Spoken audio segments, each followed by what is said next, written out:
Hi everyone, in today's video we're going to discuss the gruesome death of a young child after several months of unstoppable beating, malnutrition and neglect in the hand of somebody that she's supposed to be protected and safeguarded by. By this young child I'm referring to the case of Victoria Climbie. In Victoria Climbie's case we're going back almost 23 years to this day that she passed away. We ought to begin by finding out who Victoria Climbie actually is. Victoria Climbie was 8 years old at the time of her death. She was born on the 2nd of November 1991 to parents Beth, Amoisi and Francis Climbie. She was the fifth of 6 children born to her parents, who were residents in what was considered to be a very poor suburb of Abidjan in the country of Ivory Coast. Ivory Coast is a former colony of France situated in Africa. Victoria is reported to have started school at 6 years old, and she was described in the reports to be an articulate and intelligent little girl. The question we need to ask ourselves is, how does a child considered to be a happy, intelligent little girl end up facing a tragic death over 4,688 miles away from her home country? The only way we can understand this is by going back to the beginning, where it all started. Victoria at age 7 is assumed to have come to the attention of her great aunt Marie Therese Koa. For the purpose of this video, I would refer to her as Marie. And the reason she may have come into Marie's attention is potentially due to her brightness. At the time, it was reported that Marie had returned home from France, where she was resident, to attend a funeral in 1998. During this funeral, it was when she visited Victoria's home and expressed her wish to take Victoria back to France with her, promising to put her through education. Victoria is reported to have been excited by the news to have been chosen. Parents also felt that this was a good idea because of the situation in which they find themselves, with the area they are resident being quite a deprived and poor area. However, it was later discovered that Victoria was a late substitute for another child named Anna, whose parents, although were happy for Anna to go with Marie, had later changed their mind about this. Rather than change the passport, the name on the passport, or applying for a new passport, Marie would end up giving Victoria the identity of Anna and provide her with hair extensions to match the ID that she's provided. This would later allow her to gain entry into France and ultimately into the UK. After leaving her parents' home, Victoria is said to have travelled to another part of Ivory Coast, where she stayed with Marie's brother shortly, and in November 1998 she's said to have travelled from Ivory Coast to France, where Marie was resident. According to reports, Victoria is said to have been registered at a school following her arrival in France, which one would assume indicated that Marie's intention to put Victoria through school and educate her was being followed through.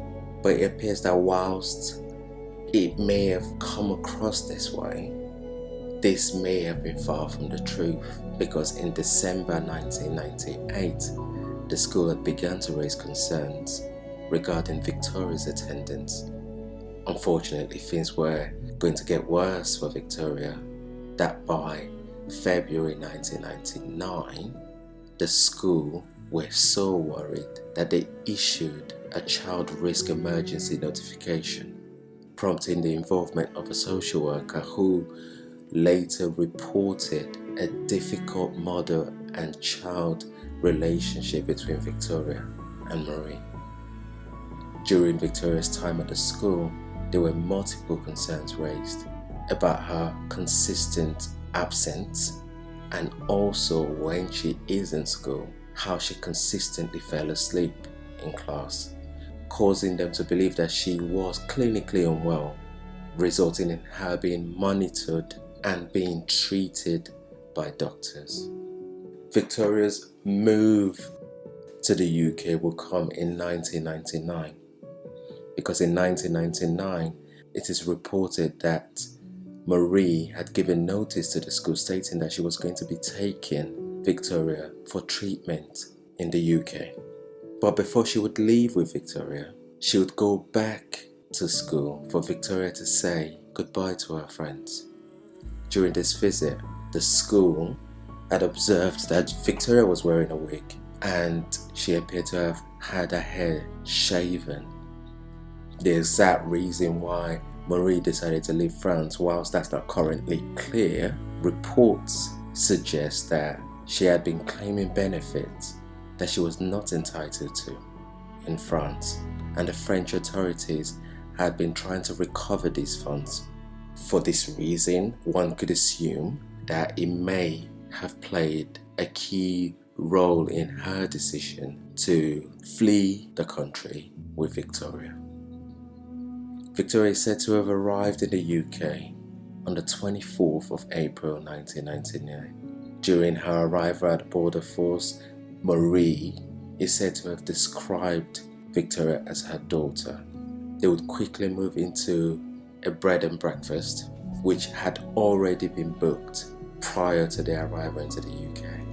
Marie would take Victoria to visit a distant relative called Miss Acker on the 25th of April 1999. This visit is said to have been unannounced, and Miss Acker is said to have been taken aback by the visit because she had not long returned from work, and although she was surprised by it, she invited them in anyway. Whilst Victoria was in Miss Acker's home, she's said to have observed Victoria with a wig, and I suppose her curiosity made her to take the wig off Victoria's head and notice scars. It would be days later before Miss Acker would see Victoria and Marie again, and when she did see them, she observed Victoria had a scar to her face. When she questioned Marie about this, she would tell Miss Acker that the scar had been caused by Victoria falling onto an escalator. Miss Acker is said to have been concerned by the experience she has been exposed to over the last two contacts with Victoria, that she, on the 18th of June, made an anonymous referral to Children's Services. She is said to have followed this referral up a few days later, but unfortunately, the case wasn't picked up by Brent's Children's Services until the 6th of July. A visit was attempted on the 7th to the home address Marie and Victoria had already left the day before. Social services turned up to her home, which presented empty with nobody present. It was then assumed that they'd left the area, which I suppose was right at the time, but the concerns was there was no investigation to kind of pursue the concerns that had been raised afterwards. Marie is said to have met Carl Manning in June of 1999, her boyfriend, who would go on to join her in committing some of the most heinous abuse on a vulnerable child in Victoria. The relationship is said to have lasted until they were arrested 8 months later. The relationship between Marie and Carl is said to have quickly developed, that on the 6th of July 1999, Marie and Victoria moved into Carl's one-bedroom flat at Somerset Gardens in Tottenham. the abuse that Victoria was being exposed to may have escalated following this move. Marie is said to have asked her childminder to take Victoria on permanently because Carl didn't want her in the home. The childminder, being bemused by this offer and having her own commitment of her own child, refused this request. But what she did do was agree to have Victoria for one night. During this night, they observed multiple injuries on her, including a burn to her face, a loose piece of skin hanging from her right eyelid, which Marie would later go to explain was self-inflicted. It is important to note that this is not the first time that the childminder had noticed multiple injuries on Victoria. She had previously also noticed small cuts to Victoria's fingers, and during discussion with Marie, she would explain that it was self-inflicted again when Victoria was playing with razors. The childminder is said to have been worried about the way Marie spoke about Victoria, often calling her wicked, using derogatory terms when she's referring to Victoria, that she was quite concerned. Whilst all of these concerns were going on within the flat that Victoria is said to have been sleeping in one of two sofas that was owned within the flat, which was described as not being suitable for the needs of all of them. It was reported that Victoria is said to have had her bed, which was a sofa, until October when it was thrown out. To put this into context, whilst Victoria was in Carl's flat, it is reported that when her bed was removed in October, she spent majority of the time sleeping in the bathtub, a cold, damp environment where she was tied up, used a bin liner for her excrement, and she was left to live like a dog. In one instance, they said that she was treated worse than a dog. When she was fed, they would throw food at her, getting her to catch it with her mouth. Other occasions, they would force her face into the food.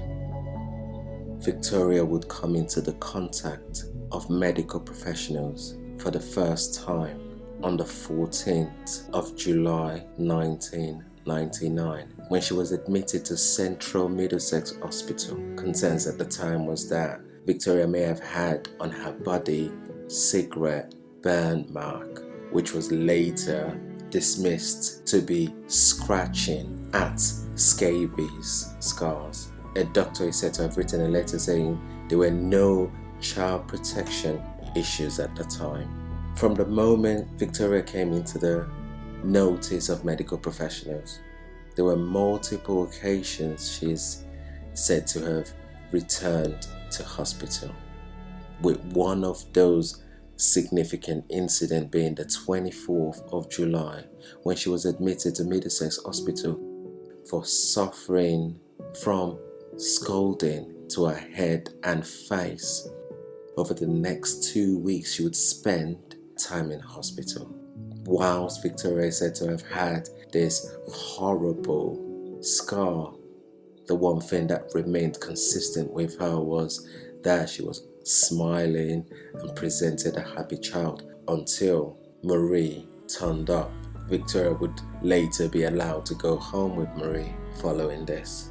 But what came out was that the doctors, whilst they believed there was abuse going on, they had mistakenly believed that the police and social services were aware of the situation. Having moved from Brent to Haringey, it was now a situation for Haringey Children's Services to deal with. Haringey is said to have picked up Victoria's case. It would not be 11 days later before a newly qualified social worker visits Carl's flat. During this, the worries raised from this visit was that Victoria wasn't spoken to, nor were the fact that she wasn't in education addressed. A significant event occurred on the 1st of November 1999, where Marie is said to have called Haringey Children's Services alleging that Carl had sexually assaulted Victoria. But the issue was that she had then withdrawn this allegation. Whilst the meeting was called, it is believed that another opportunity was then missed, but this time not just by Children's Services but also by the police, who would not investigate. Multiple visits were completed, which were considered to have been unsuccessful, to Carl's flat, and thinking without any evidence that Marie and Victoria have returned to France. An assumption that would later prove significant in the case of Victoria. It would be the 24th of February that Victoria's final hours would begin. Prior to the 24th of February, Marie is said to have visited her church, making complaint about Victoria's behavior, and the church had then made claims that Victoria may have been possessed with evil spirit, stating that there needed to be fasting done. In their account, that it was on behalf of Victoria. What would later transpire was that it appears that Victoria may have not been fed during this period. And whilst Marie would later say that Victoria's behavior was improving, on the 24th she had taken Victoria into the church, and it was during this time that she was instructed to call the cab. The minicab driver was so concerned about Victoria that instead of driving us to the hospital, he drove them to Tottenham Ambulance Station. She was taken by ambulance to North Middlesex Hospital and admitted to the casualty unit. On arrival, Victoria was unconscious and very cold. Victoria needed the type of intensive care facilities that were unavailable at the Middlesex Hospital. A team from the Pediatric Inclusive Care Unit at St. Mary's Paddington Hospital arrived for Victoria, who was later transferred to their care. She remained in a critical condition with severe hypothermia and multiple system failure. The medical staff were said to have been unable to straighten her legs over the hours that followed. During this period that Victoria was there, she said to have suffered several respiratory and cardiac arrests. It would be 3 p.m. on the 25th of February that Victoria is said to have had her last cardiac arrest. She was later declared dead at 3:15. Victoria was only 8 years old. A post-mortem of Victoria's would go on to show that the cause of her death was hypothermia as a result of malnutrition, damp environment, and restricted movement. They had also found that Victoria had sustained 128 separate injuries on her body. Not a single part of her body is said to have been spared when she was beaten with a range of sharp and blunt instruments. There were marks on her wrist and her ankle indicating that her arms and legs had been tied together. This was termed the worst case of deliberate harm that the doctor said they've ever seen. Following Victoria's death, the killers, Marie and Carl, would later be found guilty for murder. In January of 2001, she was sentenced to life. Her boyfriend, Carl, would also be found guilty for murder and sentenced to life. The case of Victoria would go on to create major stirs that would prompt changes to the way things are done. An inquiry was set up in April 2001, chaired by Lord Lamin, with a report published on the 28th of January 2003. This report made 108 recommendations. It was as a result of this, the Children's Act 2004 came into line. Whilst Victoria's case was a horrible, horrible case and chilling, it is important to note that it was not just one organization that was responsible for this. There were multiple failings from multiple organizations. But the people that were solely hung out to dry, I would say, was Children's Services. Even though Children's Services have got limited powers in their ability to be able to force their way into a home or complete search to find people without support from police and other agencies. The one thing I would like to leave everybody with today is, in everything that we do, we have to be mindful of the people we have around us, and we need to be careful not to assume that people are aware of the concerns that you are aware of. It is important that when you have got concerns, that they are raised immediately. If they're not raised with Children's Services, they're raised with the police, they're raised with the medical professionals. Somebody is aware of it. We now have the working together guidance that allows every professional, not just one, but all professionals, to be responsible in acting to protect children. I hope that you've enjoyed this video today. If there's anything that you'd like to ask, please drop me a message below and I'll try and respond as quickly as possible. Please see below references to this case that may help provide further insight into Victoria's life, and I hope that you would like, subscribe and watch our other content. Thank you. Bye for now.